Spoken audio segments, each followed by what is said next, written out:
Ada yang dari lahir mulai sudah kenal firman Tuhan. Ada yang dari lahir sudah orang tuanya sudah sambut dengan haleluya. Ada yang kenal firman Tuhan sudah tua. Gitu. Saya kenal firman Tuhan bukan dari awal saudaraku, karena keluarga saya bukan keluarga yang mengenal Tuhan Yesus. Kita masing-masing pribadi sudah mengerti, bahkan mengenal firman Tuhan di dalam kehidupannya. Ada yang 10 tahun, ada yang 20 tahun, ada yang 30 tahun, ya kan, macam-macam. Tapi yang terpenting sejauh mana kita hidup di dalam firman Tuhan itu. Sejauh mana firman kita menghidupkan firman Tuhan itu dalam hidup kita. Sejauh mana?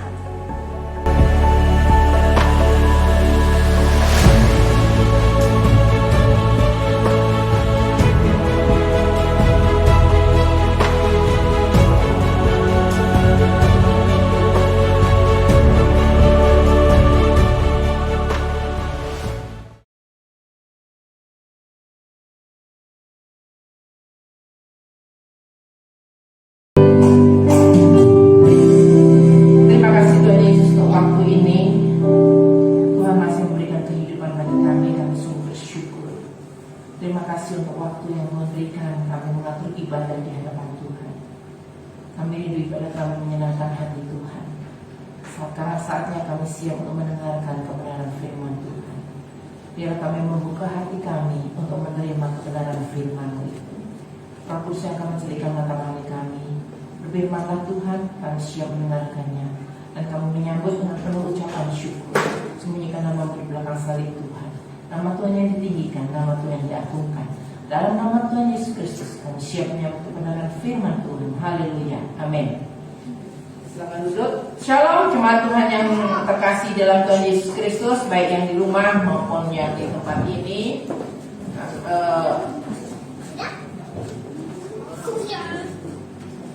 Ya. Sebenarnya jemaat GKRI Hidup Baru sedang berduka ya.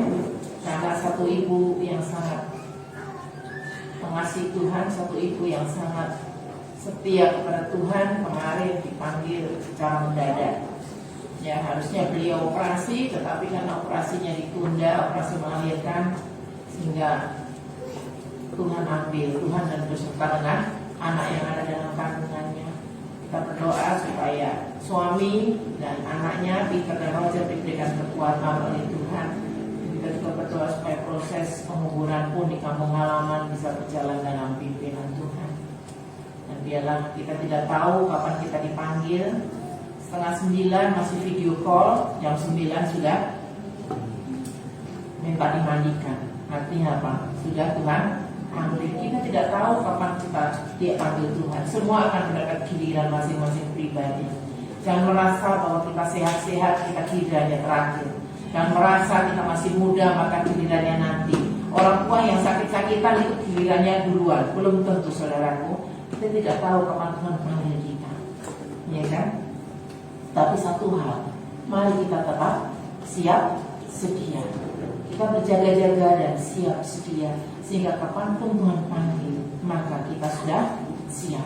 Ya, kami atas nama jemaat GKRI Hidup Baru ikut berbela sungkawa, ya, berbela rasa kepada keluarga Bapak Roger yang ditinggal oleh kekasihnya yaitu Ibu Rosi Nababan. Kiranya Tuhan memberkati dan memberikan kekuatan, memberikan penghiburan yang daripada Tuhan Yesus Kristus itu, penghiburan yang melebihi segala sesuatu itu turun atas Pak Roger, Peter dan seluruh keluarga besarnya. Tuhan Yesus memberkati. Jemaat Tuhan yang terkasih di dalam Tuhan Yesus Kristus, saya mau tanya, berapa lama kita mengenal firman Tuhan? Berapa lama kita mengetahui firman Tuhan? Ada yang dari lahir mulai sudah kenal firman Tuhan. Ada yang dari lahir sudah orang tuanya sudah sambut dengan haleluya. Ada yang kenal firman Tuhan sudah tua, ya toh. Saya kenal firman Tuhan bukan dari awal saudaraku, karena keluarga saya bukan keluarga yang mengenal Tuhan Yesus, ya kan? Kita masing-masing pribadi sudah mengerti, bahkan mengenal firman Tuhan di dalam kehidupannya. Ada yang 10 tahun, ada yang 20 tahun, ada yang 30 tahun, ya kan, macam-macam. Tetapi yang terpenting sejauh mana kita hidup di dalam firman Tuhan itu, sejauh mana firman kita menghidupkan firman Tuhan itu dalam hidup kita, sejauh mana, ya kan? Kita buka kebenaran firman Tuhan lebih dahulu. Kita buka kebenaran firman Tuhan dari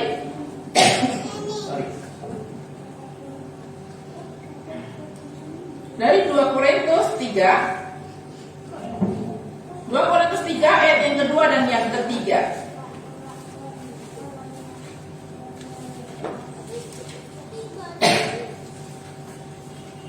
2 Korintus 3 ayat yang kedua dan yang ketiga. Ya, yang berbunyi demikian. Kamu adalah surat pujian kami yang tertulis dalam hati kami dan yang dikenal dan yang dapat dibaca oleh semua orang. Kamu adalah surat pujian kami yang tertulis dalam hati kami dan yang dikenal dan yang dapat dibaca oleh semua orang.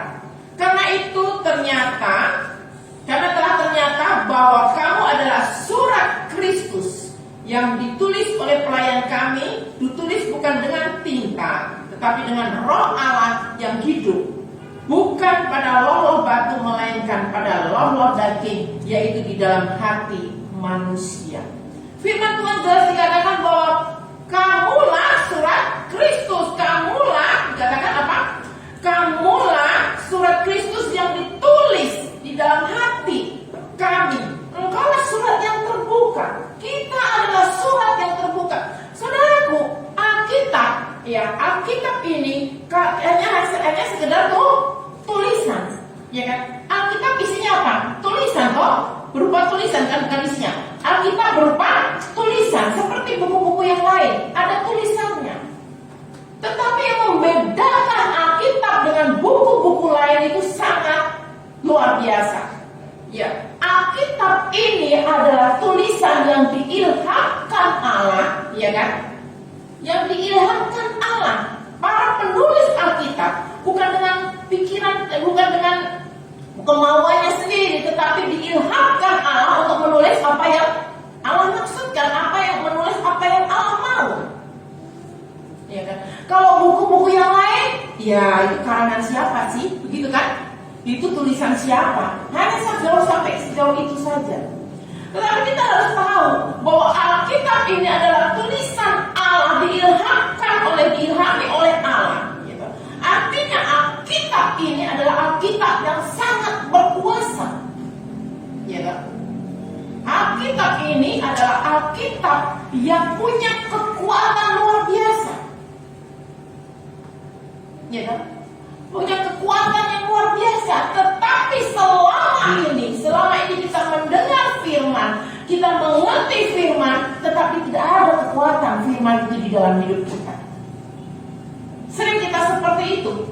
Sehingga seringkali orang tanya, saya senang sekali dengan perumpamaan yang saya ciptakan sendiri, yang saya pikirkan sendiri, ya kan? Seringkali kita ini menjadi orang Kristen seperti orang Kristen yang buta, atau orang Kristen yang berkebutuhan khusus, yang autis, yang orang Kristen yang orang Kristen yang orang Kristen yang buta. Orang Kristen buta artinya apa? Ditanya sama orang yang tidak kenal Tuhan. Jadi tanya tentang orang yang tidak tahu firman Tuhan. Ditanya, apa benar ya? Ya kalau kita kenal Tuhan Yesus itu kita mendapat keselamatan. Kalau kita terima Tuhan Yesus, kita mendapatkan keselamatan. Apa benar ya kalau Tuhan kita sakit itu Tuhan Yesus sanggup menyembuhkan? Apa benar ya kalau kita berduka itu Tuhan Yesus sanggup menghiburkan? Lalu jawaban kita apa? Katanya. Karena kita tidak pernah mengalami kekuatan Injil itu, kekuatan Allah itu kita tidak pernah mengalami. Iya, kita tidak pernah mengalami hal itu, ya. Sehingga semuanya katanya. Padahal dikatakan bahwa Injil itu adalah kekuatan Allah yang dapat mengubah siapapun. Kenapa kita tidak bisa berubah? Dari lahir sampai sekarang umur berapa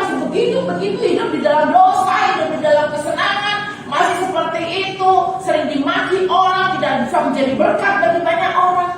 Karena kita tidak mau menghidupkan itu di dalam diri kita. Ya, kita tidak mau menerima firman yang hidup itu sungguh-sungguh di dalam hidup kita. Itu yang seringkali menjadikan kita menjadi orang Kristen yang buta. Semuanya katanya. Iya kan? Orang Kristen yang buta itu seperti itu. Kadang juga kita menjadi orang yang Kristen yang idiot. Umur kita 20 tahun, jasmani kita 20 tahun, tapi rohani kita lumayan kalau 5 tahun, 2 tahun. Yang gak ngerti apa-apa. Gak ada pertumbuhan rohani di dalam hidup kita. Iya kan? Gak ada pertumbuhan rohani. Apalagi lompatan iman. Berapa minggu lalu saya khotbah tentang bagaimana kita naik level untuk melompat iman itu, mengadakan lompatan-lompatan itu. Kalau kita tidak mau menghidupkan firman Tuhan itu dalam hidup kita, tidak menerima firman yang hidup itu hidup di dalam hidup kita, bahaya. Kita akan menjadi orang Kristen yang stuck, yang begitu dan begitu saja. Ya, ngaku dirinya Kristen pakai kalung salib, ya lo segede rantai kereta. Kalung salibnya segede, salibnya itu bisa nutupin dada, iya kan? Tapi kelakuannya minus. Ya, masih malah orang, masih tipu orang, masih apa lagi? Masih bohong orang, masih hajar orang, masih jelekin orang. Percuma saudaraku. Itu artinya firman tidak hidup di dalam hidupmu. Percuma. Iya kan? Malah memalukan. Saya bilang orang seperti ini memalukan. Memalukan apa? Memalukan firman Tuhan. Memalukan Tuhan. Itu ya. Orang Kristen ya. Pakai kalung salib segede salib di belakang ini. Tetapi kelakuannya nggak jelas. Masih pergi mabuk. Kalau mau pergi ke gereja, minum dulu air kata-kata. Iya kan? Sehingga bisa ngomong toh. Air kata-kata. Kesempatan kalau perjamuan kudus, cari air kata-kata yang banyak. Percuma saudaraku. Kita seringkali seperti itu di dalam kehidupan kita. Saya selalu bilang, jangan pernah bilang bahwa Yesus nomor 1. Saya selalu katakan, bilang bahwa hanya Yesus. Kalau hanya Yesus artinya yang ada hanya Yesus. Nggak ada nomor 1, nomor 2, nomor 3, nomor 4. Kalau kita bilang Yesus nomor 1, nomor 2 diriku, nomor 3 kesenanganku, nomor 4 keluargaku, saya tanya, bisa bergeser nggak kedudukan itu? Bisa, sangat mudah sekali bergeser. Sangat mudah. Iya kan? Yesus nomor 1 tempatkan, kedua hobiku. Begitu ada bola, Yesus menjadi nomor 2, hobiku nomor 1. Nggak pusing hari ini harus ke gereja, karena hari ini juga ada bola. Yesus, kamu turun dulu ya, aku dulu yang naik, hobiku dulu yang naik. Bagaimana mau firman hidup dalam hidup kita? Bagaimana kita menghidupkan firman? Kita kemudian bilang sama anak-anak kita, pergi gereja. Papa nonton bola dulu. Firman Tuhan yang kita baca dari 2 Korintus dikatakan kita surat yang terbuka. Artinya apa terbuka itu? Kalau surat tertutup, yang baca hanya sebagian orang. Ya, yang baca yang mendapat surat itu. Kalau surat terbuka, saya tanya, siapa yang baca? Siapa yang bisa baca? Semua orang. Semua orang bisa baca. Nah, kita menjadi surat yang terbuka model apa ini? Model seperti tadi tempatkan Yesus nomor 1, tapi bisa bergeser surat-surat. Iya kan? Bisa bergeser. Tempatkan Yesus nomor 1, nomor 2 kesenangan, gitu. Nomor 3 anak. Ya, atau nomor 1 Yesus, nomor 2 anak. Begitu anaknya bermasalah atau anaknya sakit, sudah. Yesus yang Tuhan Yesus turun dulu. Anakku dulu yang lebih penting.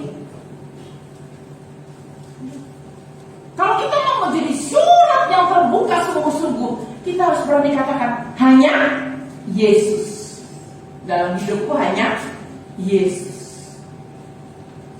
Hanya Yesus. Saya kemarin waktu ngobrol sama anak-anak di rumah, saya bilang begini, Mama ini kalau berdoa untuk jodoh-jodoh kalian, ya kan, karena di rumah kan banyak beberapa anak yang belum punya jodoh ya, belum menemukan, belum dikirim Tuhan jodoh. Saya bilang begini, Mama itu kalau berdoa untuk jodoh kalian, minta jodoh kalian sama Tuhan, nggak panjang lebar, tinggi dan dalam.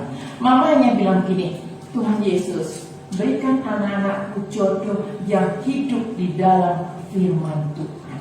Dan firman Tuhan itu hidup di dalam dia. Hanya itu saja. Kenapa saudara? Karena pada saat hidup di dalam firman dan firman hidup di dalam dia, maka semua yang dilakukan, dipikirkan, dikatakan, semua adalah kehendak Tuhan sesuai dengan firman Tuhan. Sehingga pada saat kita terbuka, kita dilihat banyak orang, kita menjadi berkat. Kita dikatakan bahwa kita ini selalu terbuka. Ya kan? Harusnya pada saat kita dibuka, orang membaca, orang menemukan terang dalam hidup kita. Orang menemukan sesuatu lain daripada yang lain dalam hidup kita. Saya bilang anak-anak, kalau mama mati, mama hanya mau dikenang bahwa itu loh mamaku, yang pada saat aku kesusahan dia berdoa buat aku. Pada saat aku mengalami sakit, dia berharap sama Tuhan Yesus mencatat aku. Pada saat aku tersesat, dia minta Tuhan Yesus bawa kembali. Saya nggak mau dikenang orang bahwa saya yang kaya raya, orang beli kaca juga nggak punya, atau saya apa cantik cerita padahal juga jelek, ya kan? Enggak, saya yang mau seperti itu. Mau dikenang karena ada firman yang hidup dan saya hidup di dalam firman. Saudaraku, kita mau sampaikan firman Tuhan dengan mulut sampai berbusa. Kalau kita tidak hidup di dalam firman itu tidak hidup di dalam hidup kita, percuma. Iya kan? Percuma. Siapa sih? Suruh kita terima Tuhan Yesus, suruh kita berharap bersandar kepada Tuhan. Lah kamu aja hidupmu kayak gitu, iya kan?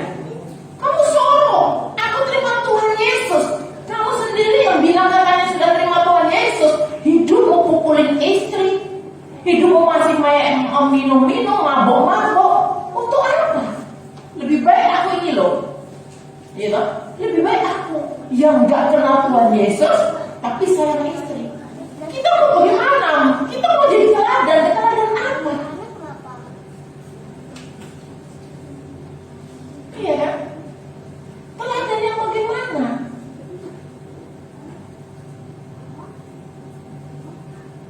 Saya kemarin bilang waktu khotbah kapan hari, kita masing-masing punya mimbar. Kita masing-masing punya mimbar. Di mana engkau ditempatkan Tuhan, disitulah mimbar. Mimbar bukan hanya ini, tetapi mimbar adalah di mana engkau ditempatkan Tuhan, itulah mimbarmu. Gitu. Yang pertama firman yang harus kau sampaikan adalah bukan melalui mulut, tetapi melalui kehidupan. Melalui kehidupan. Ini yang paling penting, melalui kehidupan. Ya. Tadi dikatakan bahwa firman itu berkuasa. Roma 1 ayat 16, Injil adalah kekuatan Allah. Iya kan? Injil adalah pedang bermata dua, menembus kita dan menembus di luar. Nah, seringkali kita hanya mau Injil itu menembus kepada orang lain, tetapi tidak menembus hati kita, tidak mau menembus hidup kita nggak mau. Sudah berapa lama itu kita hidup seperti itu? Seringkali kita menjadikan firman Tuhan adalah sebagai satu budaya. Ya, memang saya orang Kristen, saya kan dari lahir sudah Kristen, ya kan? Ya, nenek moyangku Kristen, memang budayanya seperti itu. Saya terkadang bingung. Orang sibuk, orang baptis bukan sibuk bagaimana mempersiapkan diri kita, hatinya, dirinya untuk sungguh-sungguh menerima Tuhan Yesus. Tetapi mereka siapkan apa? Sibuk menerima, sibuk menyiapkan pakaian lah, sibuk menyiapkan pestanya lah. Bingung saya kadang. Menjadi budaya. Dan yang lebih parah lagi, saudaraku, begitu sibuk menyiapkan pesta untuk karena aku udah terima Tuhan Yesus gitu kan, sudah singgi, sudah baptis, ya di situ juga ada banyak air kata-kata yang disiapkan. Satu kali kami pelayanan di satu pulau, saudaraku, kami tinggal di rumah hamba Tuhan. Berapa jam dari rumah hamba Tuhan itu rame terus. Saya tanya, itu ada apa itu? Kok banyak orang keluar masuk dan rame? Oh, itu tempat orang berjudi. Hah? Iya. Ibu mau tahu kenapa? Mereka tuh berjudi, di depannya ada kotak. Untuk apa kotak? Siapa yang menang harus masuk ke puluhan di kotak itu. Ya, yang menang harus masukkan dulu perpuluhan di kotak itu. Saudara, perpuluhan dari judi, memalukan sekali. Budaya Kristen seperti tadi yang saya bilang, pakai salib segede, kalungnya segede rel kereta api, salibnya segede belakang sini, nutup dirinya, kelakuannya minus. Karena menjadi budaya, menjadi tradisi dari dahulu memang begitu. Tradisi, ya menjadi tradisi. Bahkan akhir zaman sekarang, firman Tuhan hanya sebagai masuk di sini sebagai logika, dimasukkan sebagai ya kalau masuk akal. Firman Tuhan itu kan ya cuma begitu. Itu dongeng masa lalu cerita. Sekarang ini begitu, diolah pakai logika. Otak kita itu cuma seberapa sih? Segini ya Kak Biasa? Iya kan? Oh gede, otak kita gede. Oh segini ya, katakanlah ini kepala gitu kan. Segini, otak kita segini. Bisa nggak menampung kuasa Tuhan? Bisa nggak menampung semua kitab ini? Nggak bisa. Kita mau main logika model apa saja, tidak akan pernah bisa masuk semua dalam logika. Kita terima firman Tuhan dengan logika, kita tidak akan menjadi surat yang terbuka dengan baik. Kita terima firman Tuhan itu dengan sikap hati, bukan dengan logika. Iya kan? Kalau hanya logika ya tadi sekedar yang sudah mendengar sudah. Iya kan? Beberapa minggu ini di rumah, ya secara tidak sengaja, ya kan, kita membahas bagaimana kita mendengar firman. Saya katakan sama orang di rumah, ini keras loh buat kita. Kita harus tahu maksud Tuhan. Beberapa minggu ini kita membahas tentang bagaimana mendengar dan melakukan firman. Iya, kita seringkali seperti itu. Ada bilang orang kita ini seperti calo, ya kan? Calo surga. Mau ke surga, ayo terima Tuhan Yesus. Hidup manusia gini.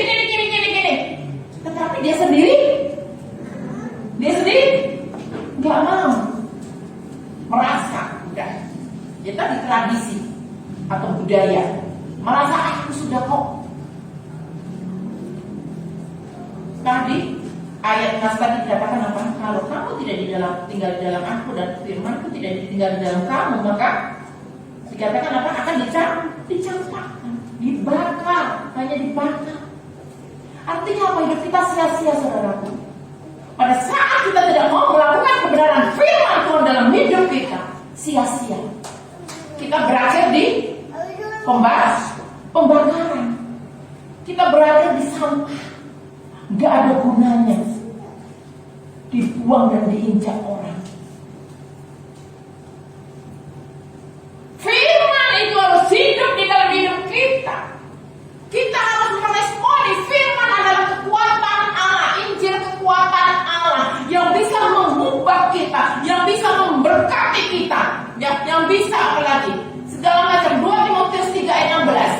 Coba buka 2 Timotius 3 ayat 16 dikatakan apa? Tulisan yang diilhamkan Allah bermanfaat untuk pertama mengajar. Tulisan yang diilhamkan Allah artinya apa? Tulisan diilhamkan Allah artinya firman Tuhan bermanfaat untuk mengajar. Kita mau nggak dihajar? Hah? Kita mau nggak dihajar oleh Tuhan, oleh firman Tuhan? Yang kedua, menyatakan kesalahan.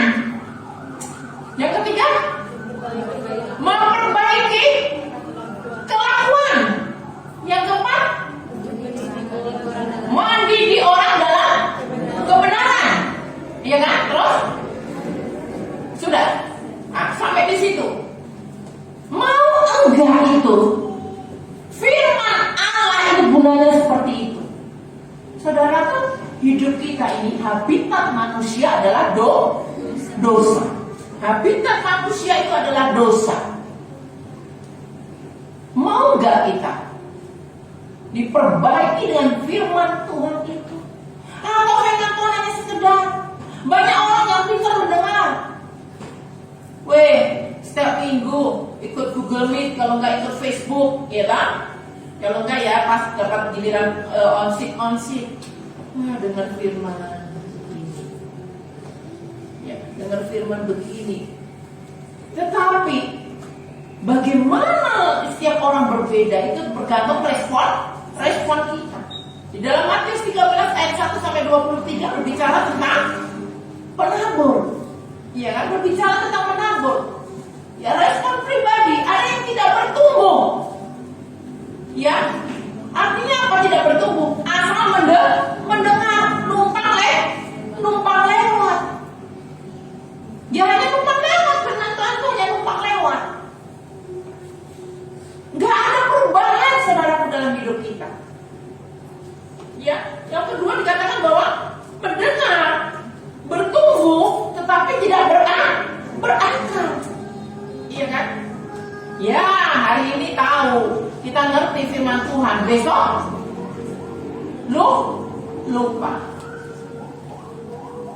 Saya di rumah suka gini. Firman Tuhan kemarin apa? Karena di rumah kan tiap hari ada ibadah ya. Firman Tuhan kemarin apa? Firman Tuhan 2 hari yang lalu apa? Firman Tuhan 3 hari yang lalu apa? Saya sering kali tanya sama kita yang ada di rumah. Setiap kali ibadah saya suka tanya, oh dari mana? Intinya apa? Ya, udah lakukan belum? Ya. Ada yang bertumbuh tetapi terhimpit. Mendengar. Tetapi begitu kekuatan dunia yang menghadang hidup kita terus nggak lagi berpegang pada firman Tuhan. Ada yang mendengar, bertumbuh dan berbuah. Ini yang dikehendaki Allah. Mendengar, bertumbuh dan berbuah. Artinya menancapkan akar yang sungguh-sungguh dalam hidup. Untuk menjadi Injil yang terbuka. Untuk bisa menghidupkan firman itu dalam hidup kita. Yang pertama, respon tadi. Bagaimana respon kita terhadap firman? Iya kan? Bagaimana kita menanggapi setiap mendengar firman Tuhan, meresponi setiap firman Tuhan yang kita dengar. Banyak orang yang bilang, aku dengar firman Tuhan. Iya toh? Itu firman Tuhan buat cocok si A si B. Males aku, pendetanya itu lagi yang khotbah. Iya toh? Tidak membuka hati kita ini Tuhan. Ya, supaya firman menjadi rema, berakar, menjadi rema. Menjadi rema artinya apa? Aku memahami bahwa melakukan. Firman itu bicara terus menerus dalam hidup kita. Itulah rema. Firman yang berbicara terus menerus dalam hidup kita. Sesudah mendengar dengan baik, iya toh? Akhirnya yang kedua kita harus menjadi yang terpenting, menjadi pelaku firman Tuhan itu. Ya, menjadi pelaku. Bukan berapa banyak firman yang kau dengar, bukan berapa banyak firman yang kau ketahui. Itu nggak penting, saudaraku. Yang terpenting berapa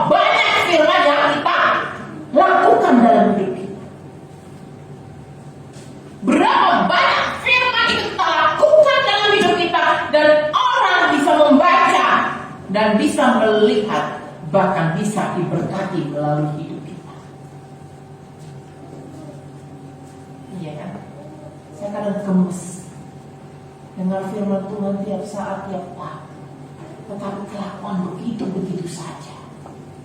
Gemes sekali saya kadang. Ya, kalau bisa saya selalu bilang, lebih baik kamu saya hajar daripada diajar oleh Tuhan. Saudaraku, menjadi pelaku firman Tuhan ini sangat penting. Kristus harus hidup di dalam hidup kita, dan Kristus itu bisa dilihat orang lain melalui hidup kita. Paling efektif untuk menginjili orang, tidak perlu kita membawa, ya memang perlu, tapi tidak selalu harus membawa Alkitab ke sana kemari. Paling efektif untuk menginjili orang, untuk orang mengenal Tuhan, itu melalui hidup kita, kelakuan kita. Saudaraku, menjadi pelaku firman Tuhan gak gampang. Tadi dikatakan apa? Tulisan yang diilhamkan Allah, ya kan? Bermanfaat untuk mengajar. Kita mau nggak diajar oleh firman Tuhan?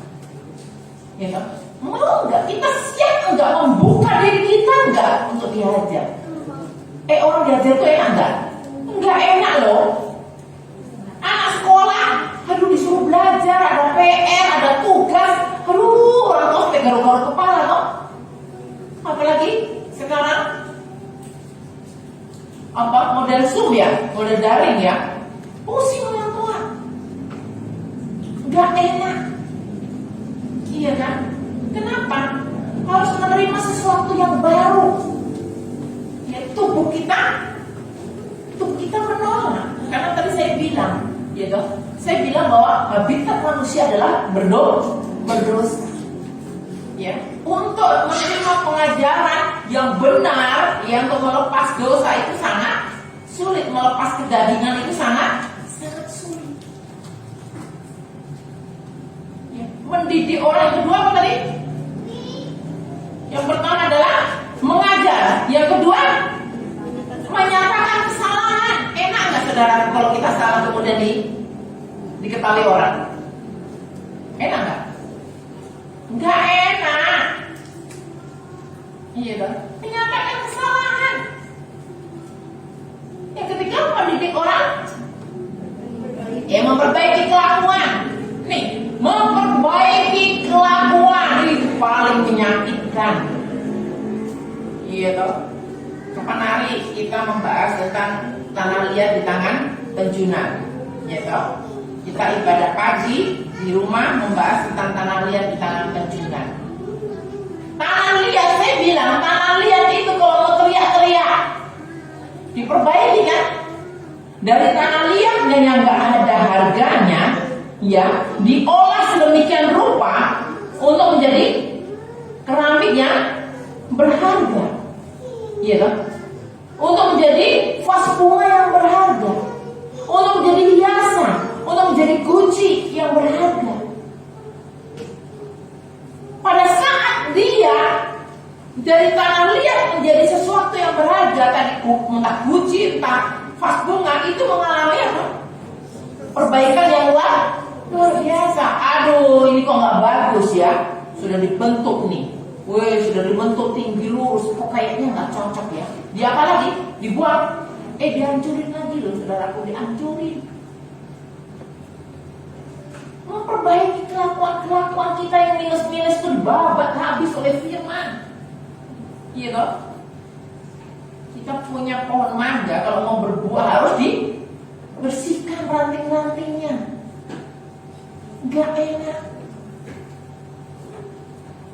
Iya. Itulah kalau kita mau menjadi pelaku, kemudian mendidik dalam kebenaran.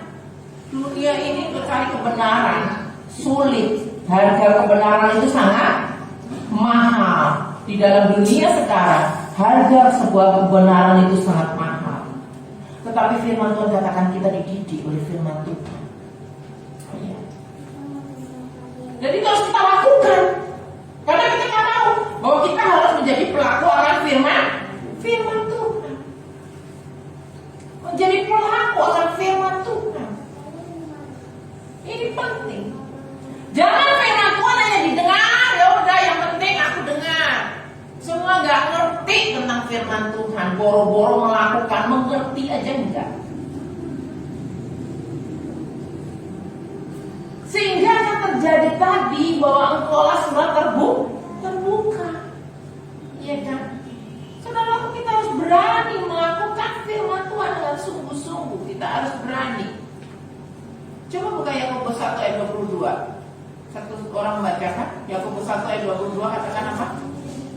Yang keras? Yakobus 1 ayat 22. Tetapi hendaklah kamu menjadi pelaku firman dan bukan hanya pendengar saja. Stop.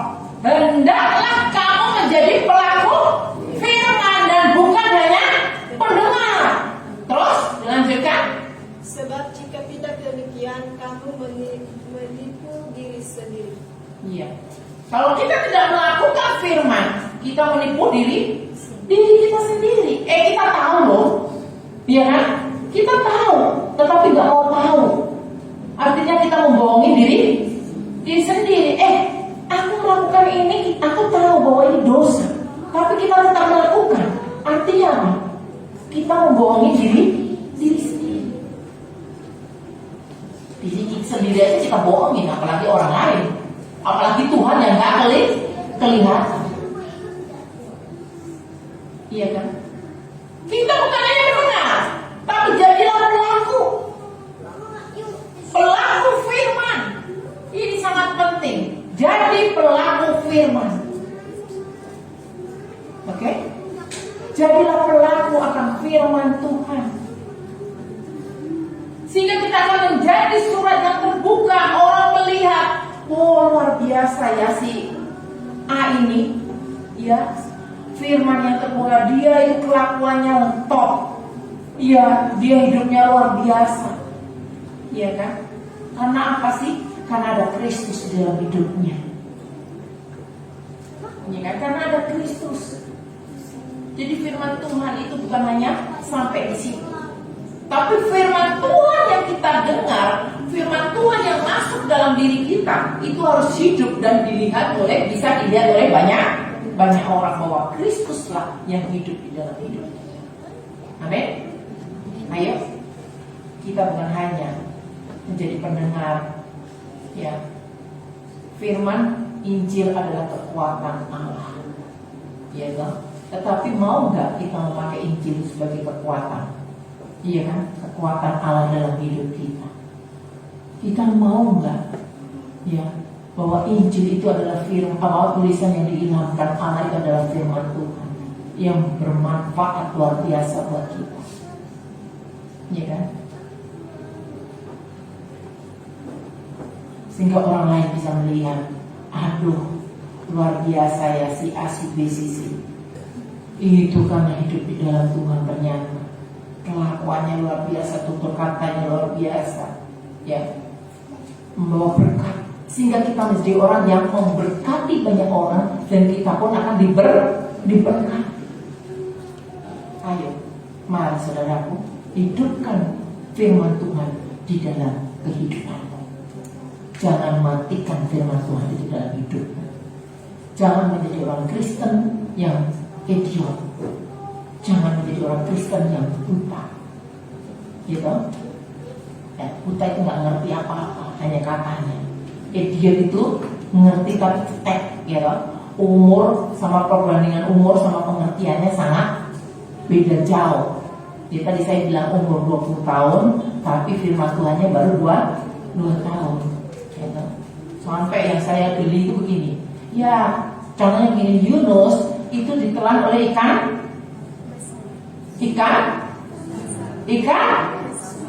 paus, ya kan? Padahal nggak ada itu dalam kitab.